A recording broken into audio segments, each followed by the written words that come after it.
when I began the process, I just didn't like the regulations because I thought, well, they're kind of nebulous and they don't make a lot of sense. And when we started investigating, what we found is that the plan is really very organized and very well put together. The plan is to move education away from what we have right now, which is traditional education. That's, you have so many Carnegie units, you had 4 classes of math and 4 classes of English and so many classes of history to graduate, to what is called outcome-based education. Outcome-based education says that the student must demonstrate something in order to meet the goal and be promoted or graduate. In the traditional system, said this is an A, this is a B, this is a C, this is a D, this is an E, and you fit wherever you fit. Now, you had so much time in order to do that, so you had 180 days, and then the achievement went up or down according to that. In outcome-based education, the theory is everybody gets an A, or everybody gets a B, and however long it takes you to get there is okay. If you can get there in 3 days, then you graduate in 3 days. If it takes you 10 years, then you graduate in 10 years. Everything rides on the goals and on meeting the goals. So instead of saying the schools will teach, the theory now is the student will demonstrate. And so it's a major shift in the way we look at education. In order to understand that, I want you to think of a telephone salesman. Have you ever gotten a telephone call from a telephone salesman? You pick up the phone and the salesman says, hi, he asks you 3 or 4 questions. I'm selling purple shoes tonight, so I want to know, are you a shoe owner? And you say yes or no, and I say, do you like the color purple? And you say yes or no. Do you buy your own shoes, or does your husband buy your shoes, or your wife buy your shoes, or your children buy your shoes, or does some other person buy your shoes for you? And you say yes or no. That's my pre-test. I have just established the baseline data. Now I know where you are, so I can begin teaching you about why you need purple shoes. That's the pre-test. Now that I've established that, I'm going to do my sales pitch, and I'm going to give you 10 reasons why you really, really need purple shoes, and you can't live without them, and you want them. That's the curriculum. I have taught you something. I'm done now. Would you like to put that, Mrs. Smith, on your Visa or on your MasterCard? That's the post-test. I am assessing you to see if you have met my goal or not. My goal is that you're going to buy my shoes. You say, put it on my Visa. You have met the goal. I'm going to say thank you very much, and you may graduate from this conversation, and I'm going to hang up. You say, no, you have not met the goal. I am going to say, well, why not? What is your objection? And you're going to tell me, and I am going to remediate you. I'm going to put you through another sales pitch to make you want my purple shoes. That's remediation. You're going to walk that loop with me one more time, and at the end of the remediation, I'm going to say, should I put this on your Visa or your MasterCard? I'm testing you again. That's a reassessment. If you say, yes, you have met the goal, you may graduate from the conversation, and I'm going to hang up. If you say, no, I'm going to say, what is your objection? And I'm going to remediate you again and test you again. Now, if you would stay on the phone indefinitely, I would keep making you walk that remediation loop until you finally said, yes, you're going to buy my shoes, until you meet the goal. However, in a telephone sales call, you can say, excuse me, I've been remediated enough, I'm never meeting your goal, and you can hang up the phone. A child in a classroom cannot hang up the phone. They are going to be remediated again and again and again and again until they meet the goal. That's outcome-based education. Everything rests on the goals. That's the ladder that everything rests on. So when I started getting involved way back in the fall, I looked at the goals because that's what everything rests on. I thought I'd find geography, history, spelling, reading. I found adaptability to change, ethical judgment, self-esteem, family living, proper environmental attitudes, understanding and appreciating others. And I went and met with Mr. Fear, who's the executive director of the State Board of Education in Pennsylvania, and I said, where did you get these? And with every goal, there was a list of exit outcomes. That's the specific behaviors that the child has to demonstrate in order to prove that they met the goal. The child just can't say, I met the goal, I understand others, isn't that great? The child has a list of behaviors that they have to demonstrate in order to prove that they met the goal. So I said to Mr. Fear, well, where'd you get the goals? And where did you get these exit outcomes? Where did they come from? And he said, oh, we had committees meet all over the state. And we brought together teachers and parents and other groups, and we got together and had consensus forming, and we reevaluated them and redid them, and they came up with over 500 student learning outcomes. And I said, well, okay, what did they base it on? He said, oh, nothing. We developed these specifically for Pennsylvania. I said, well, you mean when they went in and sat down, the table was empty? Oh, no, no. I said, well, what was on the table? Connecticut's goals. Oh, okay. So I wrote to Connecticut and said to Connecticut, would you please send me your goals? And Connecticut did send me their goals. And I sat down, and Connecticut's goals and Pennsylvania's goals were the same goals. Word for word, the same goals. Since then, we've gotten the goals from 26 different states. And this just gives you a little overview of what some of those exit outcomes are and how close they were. All students understand and appreciate their worth as unique and capable individuals and exhibit self-esteem. That's Pennsylvania's. Connecticut's. Each student should be able to appreciate his or her worth as a unique and capable individual and exhibit self-esteem. Does that sound familiar? You can take all the student learning outcomes and match them up. It doesn't matter what state you're in. It doesn't matter whose outcomes you're looking at. If you strip the names of the states, you can't tell whose are whose. Now, the other states, they passed their goals and their exit outcomes on the first go-around. Pennsylvania, because of the involvement of parents like you and me and other ones across the state, have been forced to rewrite their student learning outcomes 7 times now. Some of these are from the first set that was first published in September. They published another set on March the 11th. That set included student learning outcomes that said that our children would exhibit the proper attitudes to live in the American constitutional democracy. We don't have a constitutional democracy. We have a democratic republic. The State Board of Education got the form of government wrong. So I went on the radio in Harrisburg and said the State Board of Education doesn't know what their government is, much less what attitudes you need to live in it. So they rewrote those learning outcomes on March the 12th. That set lasted 24 hours. They're in their 7th rewrite now of student learning outcomes, and really, they haven't changed a bit. They've combined some, they've rearranged some, they've reorganized some, but the exit outcomes are still the same. Now, when you move to outcome-based education, there's a couple questions that you always have to ask. Because every child must demonstrate the goal, that means that, first of all, someone has to set a standard for what is mastery of this goal. How good is good enough? How much self-esteem is enough self-esteem? How much adaptability to change is too much adaptability to change? So first we have to set a standard. Second, I have to test you in some way. I have to do an assessment to find out if you met my standard. Third, I have to remediate you.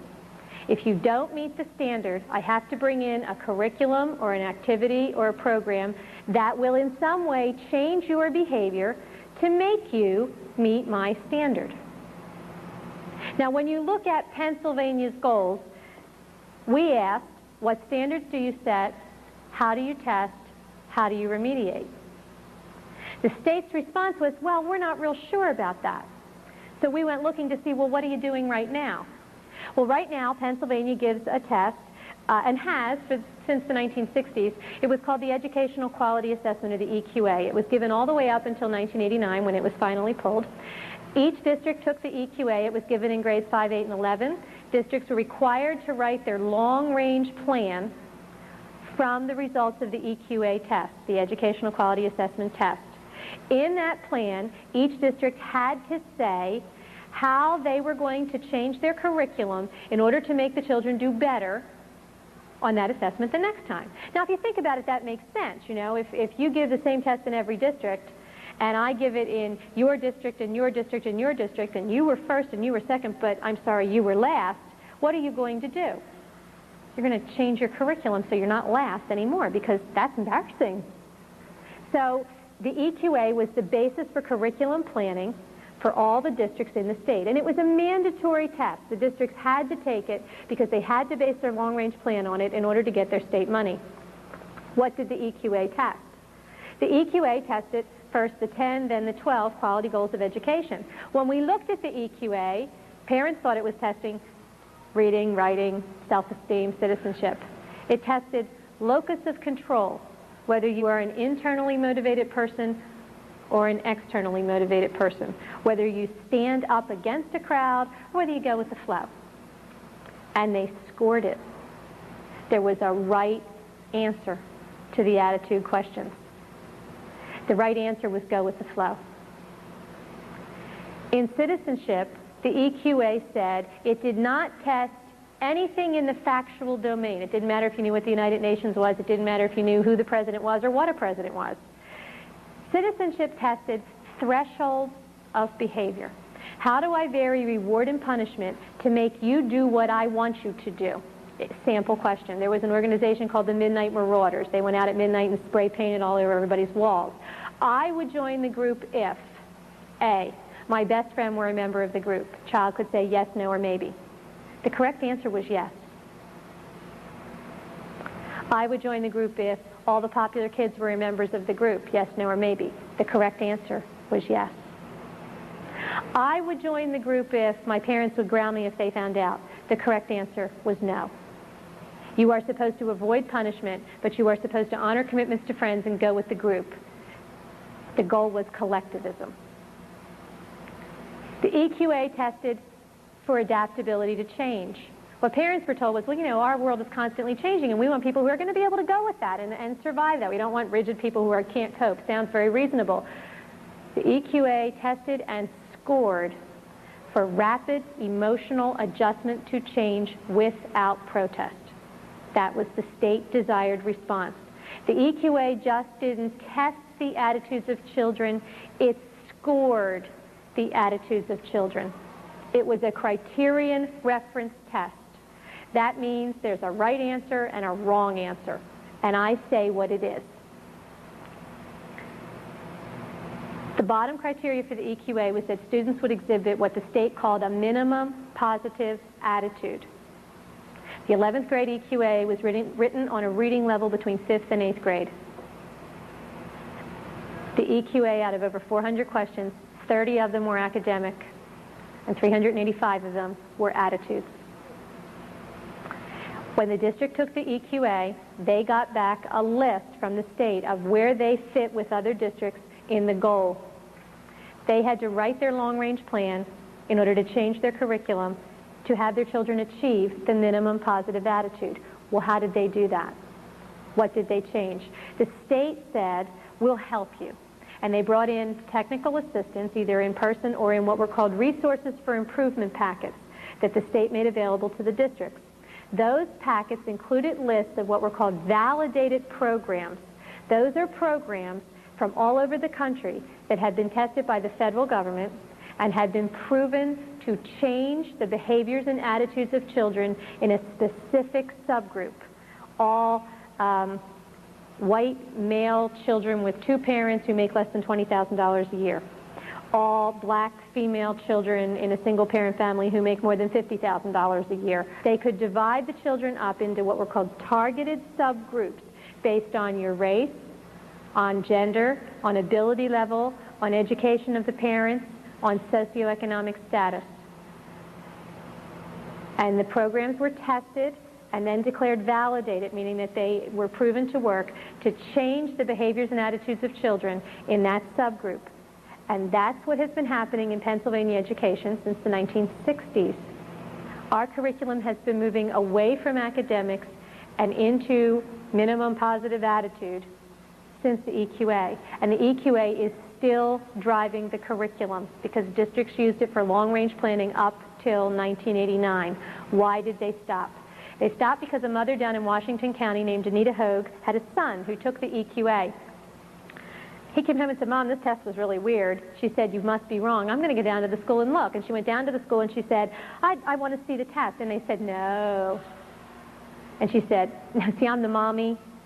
I'm allowed to see the test. And they said, no, you're not. It's a secure test. Nobody's allowed to see it. Big fine if you see it. Mrs. Hogue is the type of person that when you say no, she flunked locus of control. Made her want to do it more. So she wound up writing to the state and finally got a copy of the test and the scoring, which is how we got it. she filed a complaint with the Federal Department of Education alleging that the EQA was a violation of the Federal Hatch Act, federal law, that it was violating her rights to privacy, and it was against the psychological testing portion of that law, and the federal government agreed with her and said the EQA was a psychological test, it was in violation of law, and Pennsylvania had to enter into a consent agreement with the federal government, which resulted in policy being issued by our department saying they wouldn't do it anymore. So what did Pennsylvania do with the consent agreement? Well, in 1988, when Mrs. Hoke's complaint began to surface, then Commissioner of Education Donna Wall issued a memo saying, we're going to withdraw the EQA until we incorporate it into the new Pennsylvania assessment system. In 1990, the Pennsylvania assessment system was first piloted. The first assessment was called the Pennsylvania Health Assessment. It says right on it, this is the revision of the EQA. This year, the Pennsylvania assessment system tested reading, math, and writing. Is it the same test? Has a different name, but their own documents say it's the revision of the EQA. In that 1988 memo, Mrs. Wall says that by 1993, we will have completed the revision process. If you look at the regulations that the state is promulgating right now, it says by 1993, the state will once again test all the goals. Timetable hasn't been interrupted at all. Initially, the sentence ended there. Now, because of the involvement of parents, it says, and parents have the right, they have to go back through public hearings to do that. Is that a victory? Not really. The regulatory process in our state really isn't controlled by the legislature. It's controlled by appointed bureaucrats who really don't care what you think. They sit at the meetings, they follow the letter of the law, they give the time, but your input is not really input. Example, in February of this year, the State Board held a public hearing on the student learning outcomes and the regulations. The room was big enough to hold 80 people, 500 showed up. They would not move the room. And we began the meeting with an attorney for the parents saying it would really be helpful to facilitate dialogue and consensus if we could get some really basic questions answered here. And the State Board said, we're not here to answer any questions. And he said, okay, I can appreciate that this is a public hearing and this is public comment and you're not here to answer any questions, but parents have been asking these questions now for 2 years. Where do they go to get the questions answered? And the State Board said, that's a matter of public policy, how you get your questions answered. And the attorney said, that's great. Could you explain the public policy to all these 500 people so they know what to do to get their questions answered? And the State Board said, we're not here to answer any questions. When you go to hearings, they give you a topic for the hearing. So one set of hearings is on the student learning outcomes and one set of hearings is on the goals. Now, if you go in and say, but the whole program is terrible, they say, excuse me, the topic here is this piece of paper. So you have to confine your remarks to this piece of paper. So what happens? Well, in one of the goals, the original was that the personal, family, and community living, that the students will acquire and use the proper attitudes and behaviors necessary for successful personal, family, and community living. I testified in front of the Senate Education Committee and said, what is a successful family? Two people cannot agree. How are you going to measure the attitudes necessary for it? Their response, they took out the word successful. So in order for parents to make a difference, they need to step outside the regulatory process and look at where do they go in order to drive the cart the way they want it to be driven. You go to the legislature. So in Pennsylvania, we went to the legislature and we asked for a resolution that would ask the Department of Education to slow down long enough for the House of Representatives to at least look at the regulations so that everybody could understand them, so there could be some real input. And we won that debate by a vote of 150 to 47, which is fairly significant. And the Department of Education said, we're doing it anyway. And they are doing it anyway. If you got involved now, what they would say to you is, this is a done deal. Nothing you can do about it, it's a done deal. Well, first of all, that's not true, because the student learning outcomes have not been passed in final form. No one has signed them. No one has even seen the final form yet. And secondly, the legislature has the power to override the bureaucracy if they want to. And that's where you get involved, is at the legislative level. You ignore the bureaucracy and focus on the elected people. That's where you need to be involved. So that's what parents did. What did the board do? The board continued to promote the regulations, and we continued to ask, where do these come from? How come all the goals in all the states are the same? We wound up looking at the federal level at what was called the New American Schools Development Corporation. New American Schools Development Corporation is part of America 2000, and it's the funding mechanism for the Break the Mold schools that everybody talks about. Now, the Break the Mold schools were supposed to be all these new ideas that everybody was going to have in order to change and make education better, and it was going to be novel and everyone would have a different idea. And we started pulling the proposals out of the New American Schools Development Corporation. There were 486 of them. We didn't pull them all. But all the ones we pulled were the same. Same goals, same method, outcome-based education. Same mechanism for working it. Outcome-based education has some flaws to it. When we asked the department, would you please give us your research base, they declined to do that. They told us that this was the best instincts of educators right now, and so we should just trust them, that this was going to make it better. So we did our own research, and we found that in 1987, Johns Hopkins University issued a study saying outcome-based education doesn't work. And we found it was real expensive. Now, when you think about that, it makes a lot of sense. If I took any 4 people in my classroom, I'm the teacher, I only have 4 students, and I teach the lesson, and I test you. 1 of you will pass the test, 3 of you won't. That means I got to go back and reteach the 3 who didn't pass the test. What do I do with that one? Well, that one can sit and wait. That one can become a peer tutor and help teach one of the other 3. Or I have to bring in a second teacher to teach the child who passed the test the first time. Who pays for that second teacher? I teach the lesson one more time. I give the test one more time to the 3. 1 more passes. Now I've got 1 here, 2 here. Do I need 2 more teachers? Do I have 2 peer tutors? Do they sit and wait? Peer tutoring, I have 5 children. I did not send them to school to be the teacher. I sent them to school to be the student. If they're teaching someone else something they already know, they're not learning something new, are they? They're stuck. So outcome-based education takes the top off of achievement.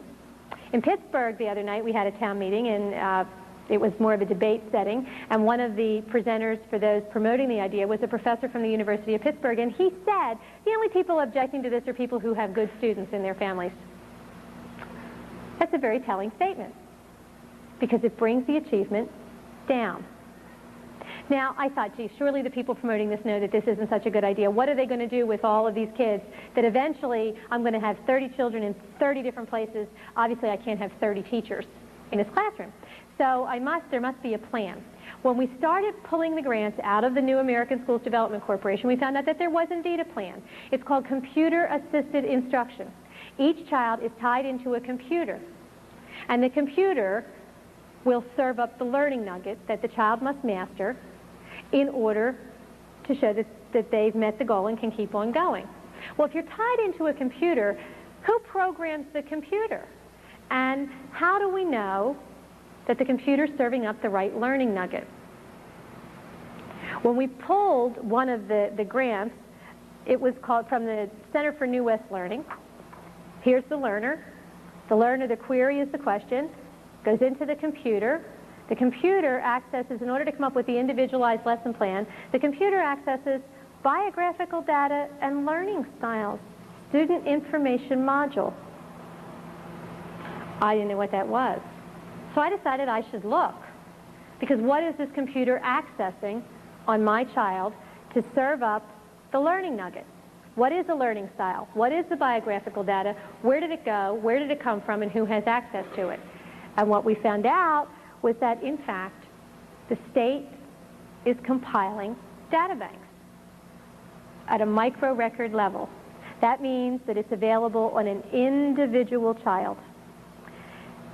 And the state is not doing that by itself. The data banks are being mandated by the federal government through something called the National Center for Education Statistics Common Core of Data. This is the federal data bank. There are 10 handbooks. This handbook is called Student Pupil Accounting. It was first printed in the 1960s. It was updated in the 1970s. This is the 1976 edition, which is the current edition. We have personal identification, name, student number, sex, racial and ethnic group, birth and age date, minor adult status, family responsibility, citizenship, language considerations, veteran benefits, family and residence, parents, male parent, female parent, sponsor, that's if someone sponsored you to come into the country, responsible adult of domicile, perhaps you live with your aunt or your uncle or a grandparent or a brother or a sister instead of with your parents, brothers and sisters living in household, family economic information, family social, cultural information, residence data, physical health, sensory, and related conditions, student medical record number. That's the access number to all of the student medical files, including if you've ever been referred for a condition, all your physical exams. Did you ever abuse drugs? Mental, psychological, and proficiency test results and related student characteristics. The federal government defines a psychological test as a test of the student's personal adjustment and their stand on controversial issues. Referrals for schoolwork for emotional reasons, your mental and psychological characteristics, your effective styles of learning. All enrollments in any school, all school performance, post-school performance, non-school performance, what you do that is not in school, transportation data, any special assistance, did you ever qualify for a state or a federal education program? Now, this is one of 10 handbooks. There was one on staff accounting, there's one on property accounting, and what we found in the property accounting handbook was that it included a little graph that shows, this is the graph, that shows how all the data is linked. The data on the child can be linked to the data on the teacher, can be linked to data on the curriculum at an individual level, so that everything can be tracked. So I know that if Johnny, from this kind of a background, is in Mrs. Smith's class who has that kind of a background with textbook B, this is how Johnny's going to do. If I want to change Johnny's behavior, I can change his teacher, his textbook, or try to change something in his background. All the data is linked. This was the property accounting handbook. Now, when we first started looking at this, we asked the state and then the federal government, were these used? And they said, oh, no, these were never used. This was just a proposal that we spent all this money printing, and it was never used. It was never part of anything. One federal official told us this has nothing to do with nothing. In the meantime, a parent in Pennsylvania had a child in a guidance program. And the guidance program included an activity on decision making. And the activity was a paper that the little girl who was in 7th grade had to fill out. And the paper, it was like a final exam. And if she didn't do it, she didn't pass the course. And the paper said, every family has some people who crave attention. Who in your family is the loudmouth? Every family has some people who are very competent. Who in your family meets that characteristic? Which would you rather be like? Why? The mom wasn't real happy with this particular curriculum thing, and so she objected. And she went to the school and she said, my daughter's not doing this. She's opting out of this activity and your class. And the school said, you can't do that because it's a mandated class, it's mandated by the state. And she said, oh, really? So she went to the state and she said, I'm opting out. This is against my principles, I don't agree with this, I don't like this, I'm opting my child out. And the state said, you can't opt out. It's mandated by the federal government through something called the Drug-Free Schools and Communities Act. You remember the Drug-Free Schools? We all thought that it was stopping drugs. This is the Drug-Free Schools and Communities Act. These are the 1992 guidelines from the Pennsylvania Department of Education. They're the same in every state. The Drug-Free Schools and Communities Act mandates what programming had to be brought in by the local school district in order to meet the state regulations which came from ultimately the federal government. It mandated that guidance services had to be provided. It mandated that psychological services had to be provided, that decision-making had to be provided, that self-esteem had to be provided. These were all mandated services. And when we look through the book, it gave us a whole list of what were called budget accounting. little codes with little numbers talking about each of the services that had to be provided. So we went hunting for these numbers to see where did they come from. We found them in the National Center for Education Statistics Staff Accounting Handbook that was published in 1974. And they matched. Here are some of the Pennsylvania guidelines from the 1992 book, budget number 2143, Psychological Counseling Services. Federal government book, 1974, number 2143, Psychological Counseling Services. Language is identical. 2144, Psychotherapy Services. 2144, Psychotherapy Services. The only difference is that the 1992 edition has more numbers in it than the 1974 edition because they've updated the data banks. So are they using the 1970 National Center numbers? Yeah, they are. They are. Are they tracking our children? Yes, they are. The tracking now is in something called the Express. This is the Express. It's called the Exchange of Permanent Records Electronically for Students in Schools. This is the information that they compile on the children. This says that any education agency, local, state, or national, can access the data without parental knowledge or consent or notification. The data includes family unit number, all the people in your house, has your child ever been involved with a social service agency, all medical records, includes all performance, includes if they've ever had a behavioral problem, a discipline problem, and gives the receiving agency the name of a contact person and a phone number so they can call back to get more information that is not included in the data bank without parental knowledge or consent. It says that if it goes to a non-school agency, there has to be knowledge and consent. However, if it's going to an employer and the employer says, if you don't sign this, you don't get the job, how many people are going to withhold consent? This is the 1992 Express. Why? Well, if we go back to the New West Learning Center, we go back to the learning styles and the biographical data, and then think about the goals. Ethical judgment, adaptability to change, self-esteem, family living, understanding others, proper environmental attitudes, citizenship, which, remember, the EQA, not factual knowledge, proper role for citizenship. The computer needs to be able to access where your child came from so they know what your child thinks, what your child believes, and how your child learns. That's your learning style. What's the best way to change the behavior? What's the best way to attack the attitude? And serves it back up to the child. Do you see parents on this graph? I don't either. What is the difference between what we had before and what the new regulations are? Before, with the EQA, the state had control down to the district level and could control curriculum planning, which was aimed at targeted subgroups of children. But we had children who did not conform. They said, no, I won't. Outcome-based education does not say the school will teach. It says the student must demonstrate. And through the computer, the control goes down to the individual child. Your child will conform, or they will not move forward. They will meet the goal. So where is it coming from? Where is the driving force? As we started tracing back, what we found was a report called the SCANS, Secretary's Commission on Achieving Necessary Skills. This is the 1992 edition. This was not written by the Secretary of Education. This was written by the Secretary of Labor.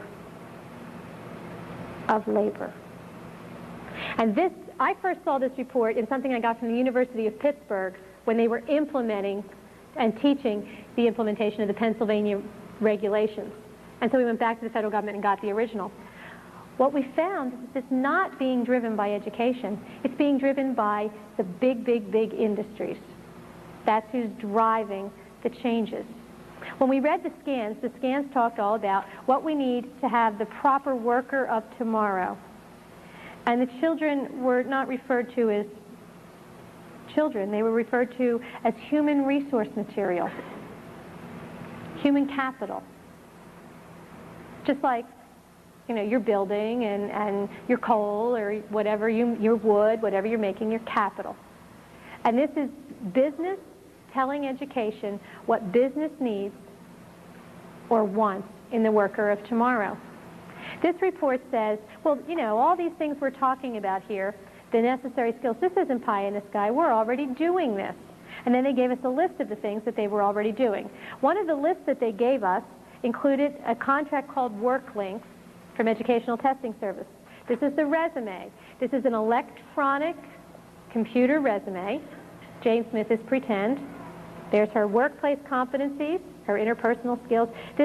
She takes each test and she has to master the proficiency level, academic, and here's her personal qualities. And she's rated. She only got a good in honesty. Jane Smith is 19. She has not mastered the skills, so Jane Smith is still in high school. This is a high school resume.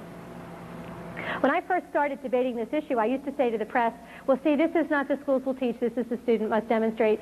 So, you know, even if it's a value we agree on, like honesty, should the state be able to set a standard for honesty and test a child's honesty and then deny a child a job or a promotion because they didn't meet the state's honesty standard? It was a joke. And 2 weeks ago, we found there really is an honesty scale. We called the Department of Labor. They said, we're not doing this. They are. It's being piloted in the state of Indiana. They are doing this. We got it from the University of Pittsburgh. Again, it's an electronic resume. And what it says in the scans is that it will go directly from the school district to the employer. Now, is a lot of this information probably included in your resume now? Yeah, you have personal things from your resume now. But now, you have the right to say, I'm going to use you as a reference because you like me. But I'm not going to use you because you don't like me. And so I'm not using you. We had a bad experience, or I was, a real pain in your class or in your workshop, and so I'm not going to use that person as a resume. We have the right to help shape who sends us on our way. Under this system, it goes directly from the school to the employer. Now, we don't know who rated, on what scale, what it's based on. How come Jane only got a good in her honesty scale? And how come she got an excellent on her self-esteem? What happens in the classroom to the child? What kinds of activities is my child going to be subjected to on a regular basis? You hear a lot of talk about values clarification, and there's a lot of controversy about it, but people don't always understand what's wrong with it. You know, those promoting it say, well, we're just trying to help our children to understand their values. I want you to think of your mind as a computer. You've all heard the lifeboat story, right? You know, there's 10 people in the lifeboat only holds 9. Who are we going to throw out of the lifeboat? And if I told you that story, all of your minds would start thinking, who am I going to throw out of the lifeboat? The first time I heard the lifeboat story, I was a grad student. My degree's in special ed, so I'm a ringer. And I said to the prof, well, we're not throwing anybody out of the lifeboat. We'll throw a rope out of the back of the lifeboat and somebody swims in a 1-hour shift. There's only ever 9 people in the boat and everybody only swims 3 hours a day, for an hour at a time. He said, there's sharks in the water. I said, there's a shark back in the boat. And the conversation ended. But I was a ringer because I knew that he had controlled the universe. He said, who are you going to throw out of your lifeboat? So all of your minds, because that's how all of our minds work, there's the box and there's where we go. Who are you going to throw out of the lifeboat? If I had said to you, come up with a solution to save everybody, you would have thrown a rope out the back of the boat. You would have turned the boat upside down in the water because it's more buoyant, put the baby on the top of the boat, everybody cling to the boat, no problem. Everybody take off all their clothes because at this point nudity is a little not real important when we're saving a life. Throw out everything not necessary in the boat. We bail for so many hours. I've heard hundreds of suggestions. If I had said to you, save everybody in the boat, but I didn't say that. I said, who are you going to throw out of the lifeboat? And so your mind went right over here. Just like a salesman says, do you want it on your Visa or your MasterCard? He gave you a choice, didn't he? Is no one of the choices? Never. And everybody I know, including me, has bought at least one thing I didn't want because I answered the question and was 3 minutes further in the conversation before I realized, I really did want to say no. But now I'm too embarrassed to go back and say no because I don't want him to think that I'm a schmuck. And we all do that. It's the same technique that salesmen use all the time. Would you like a red car or a blue car? Do you want that in 10 days or 30 days? You always get a choice, but I control the universe of choices. That's how various clarification works. If I control the universe of choices, I can mold someone's behavior. And they always think that they thought it up by themselves because they didn't realize that I controlled the box. That's why values clarification is wrong. Because it makes the child think that they made up their own mind when they really didn't, because I gave them some very concrete guidelines inside of which they had to make up their mind. And it's a very valid way of changing a behavior. This is called the Bettendorf survey. We found it in Iowa. It was used this year. Why is Iowa important? Remember, all the goals in all the states are the same. And we have validated programs that are the same over the whole country. This is the Bettendorf survey. It goes with understanding and appreciating others. Are you male or female? What year are you? This was given to high school students. Do you regard yourself as a bigot? Do you think homosexuality is a problem society must deal with as strictly as possible? Do you think people are born homosexual, or do you think they choose to be homosexual? Do you think the United States was stolen from Native Americans, or do you think it was rightfully colonized by Europeans? Then we have the nationality and religion list. Which of the above do you think is responsible for the decline of the United States economy? Which of the above do you think is more susceptible to alcoholism? Which of the above do you think is the most likely to raise a large family, 8 or more children? Which of the above are you most likely to assume does not speak fluent English? Which of the above do you think is the most likely to have an income of over $50,000? Which of the above do you think would be most likely to eliminate an entire race?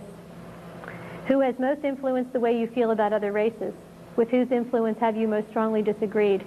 If you could eliminate an entire race, would you? Which one? The New American Schools Development Corporation met.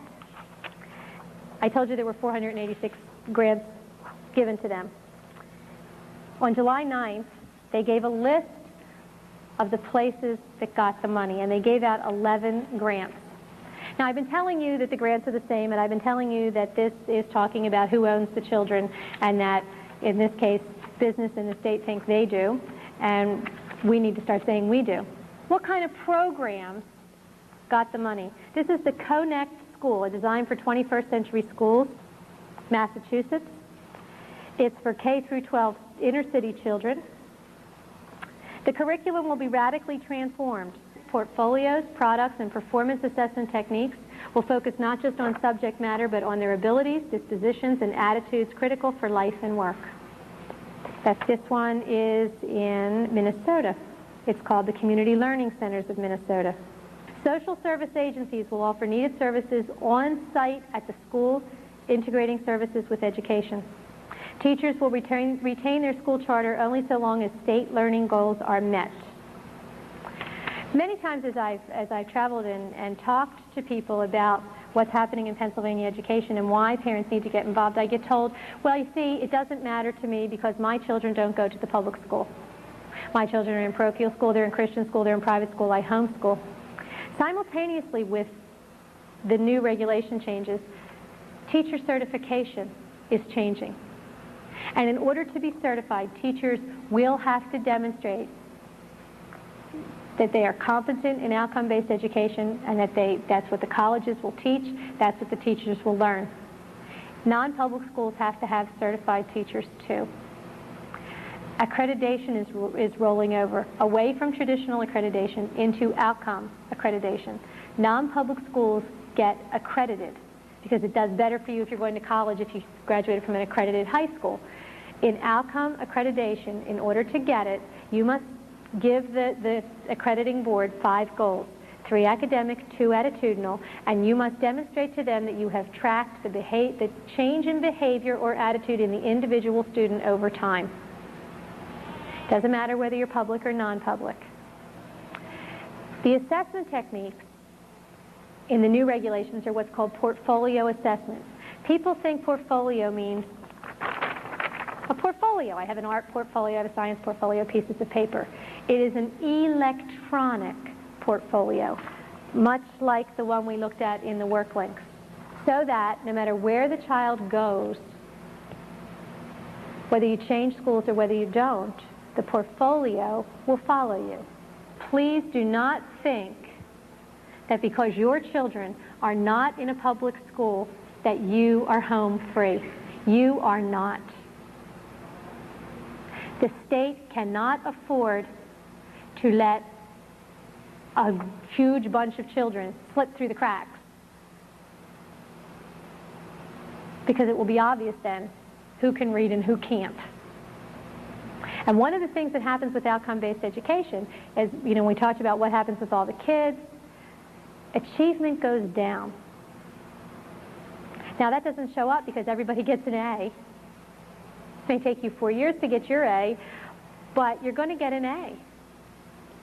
In the testimony in front of the House Education Committee, we asked, through representatives, we asked Mr. Fear, well, what are the state standards in math and reading going to be? I mean, the student learning outcomes say you have to be able to use a calculator. They don't say you have to be able to do it without one. The communications learning outcomes don't say literate to an 8th grade level. They don't say literate to any level. So what are the standards? And Mr. Fear said, well, every district will decide on their own. Well, that's absurd. Philadelphia, which has some rather interesting reputations in education in the state, like terrible, will say, well, if you can count to 10, you get a diploma, because then we won't have any dropouts, see? That brings our statistic right up. And Mount Lebanon in Pittsburgh, a very affluent, wealthy district, will say, you have to be able to do calculus. We can't have that. You can't have 501 different diplomas in the state of Pennsylvania. That would be ludicrous. So there has to be standards somewhere. Where are they? They won't tell us. The state says this is all local control, local decisions. But if you read the regulations say that every district must develop a strategic plan based on the state assessment, which is the EQA revisited, based on the state assessment that they must use to drive their curriculum. They also say that every district must include a local district assessment, a diagnostic assessment, to indicate how every child is doing in meeting each of the exit outcomes. Now, I want you to think about an assessment. Assessment is not easy. When you do an assessment, the test really means nothing. It's just a piece of paper with a bunch of stuff written on it.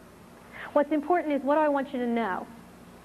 What am I testing and how am I going to score it? And does this piece of paper accurately measure the behavior I want you to show me? Is it an accurate measurement?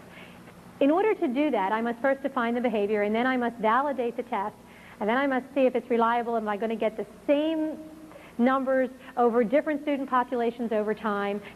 That's expensive. I have to do research to see what kind of instruments and how do I score it and how do I set standards. Our districts can't afford that. So what do? Oh, well, see, the regulations say the state will give technical assistance to all the districts to help them with their diagnostic assessments. This year, when we gave the state assessment system that everybody, remember, complained about, one of the things that happened in there was that the state changed testing companies away from the company that did the old TELS test into a company called Advanced Systems. And one of the reasons that they changed to Advanced Systems was because Advanced Systems is an expert in portfolio assessment. Now, if every district's going to do their own, why does the state care? Every district can't afford to do their own. The state is going to control it. The state is going to set the criteria. So the districts do this diagnostic assessment that the state's really going to do for them. Then the districts have to justify all their courses against the exit outcomes that the state mandates. They can't move away from those. That's the ladder. Everything is aimed at those exit outcomes, those goals that we talked about in behavior and attitudes and skills. Everything is aimed there. And everything the district does, teacher preparation, coursework, any money that they spend, what they put in their library, has to be aimed at making sure that every kid hits those exit outcomes. The district puts together a team to develop that plan. Then the school board looks at it. If there's a discrepancy between the two plans, if the school board doesn't like what the team said, They have to try to form a consensus. But both plans, the approved one and the, quote, minority report, which is the unapproved one, go to the state. And the commissioner appoints a 3-person committee who will recommend which one is approved. And if the commissioner says that the district's plan does not meet the state standards, the state sends it back and says, do it over. And you keep doing it over until you meet the state standards that they won't tell parents anything about. Now, in the back of the regulations is a section called curriculum deficiency. Anytime a district does not do well enough in having the children meet the exit outcomes, the state can come in and force the district to implement what's called a corrective action plan. And if after a year it's not good enough, the state can take over. On top of that, we have Senate Bill 1268 that talks that it's the academic bankruptcy bill. Under what conditions the state can take over the local district, up to and including becoming the local taxing entity. There are a list of 6. Any 2 will do. One of the criteria says if a district is below the state average. Think about that sentence. Average means the middle. That means by definition half the districts in the state are automatically below the average. They've met the criterion before you start because that's what the word average means. The middle. One of the other criteria is if they can't pay their bills. Outcome-based education is phenomenally expensive. The state keeps saying there will be no extra money. That's because they haven't appropriated any at the state level. The districts now are starting to do their plans.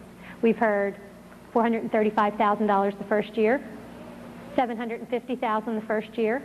6 districts in the south side of Philadelphia area got together and did a 5-year plan, $16 million. And that did not include student implementation. Outcome-based education is phenomenally expensive.